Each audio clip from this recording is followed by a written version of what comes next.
Maka UMNO menang 2 kursi, PAS menang 42 kursi 2023. Jadi di sini nak menunjukkan peralihan sokongan rakyat, terutama sekali orang Melayu kepada PAS itu,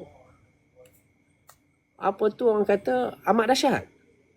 So, buat apa lagi kita nak terhegeh-hegeh nak pergi bentukkan kerjasama dengan UMNO? Ini boleh memberikan boleh memberikan kemarahan rakyat terhadap PAS, kerana kita sudah pun kena pasti yang bahawasanya UMNO itu adalah pengkhianat dan wajib kita kuburkan UMNO.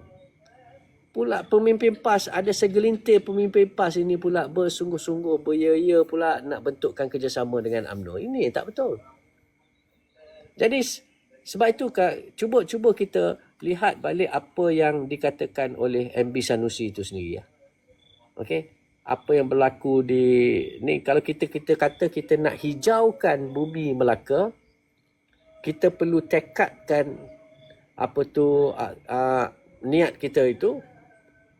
Tiada apa-apa kerjasama dengan mereka, barulah rakyat tak keliru. Jadi kita tak nak kekeliruan ini berulang kembali. Pasal kita takut nanti dekat pilihan raya nanti PAS pula buat macam-macam hal, bentukkan kerjasama itu.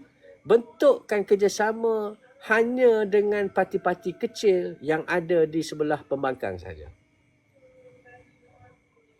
Kalau tanya saya yakin kalau PAS berpegang pada prinsip lawan habis-habisan, saya yakin PAS boleh menang besar. Malah boleh gandakan daripada 43 kursi, boleh gandakan sampai 90 ataupun 100 kursi. Dan saya yakin UMNO tidak akan mampu nak menang 10 kursi pun. Silat-silat 5 kursi pun belum tentu lagi. Okey?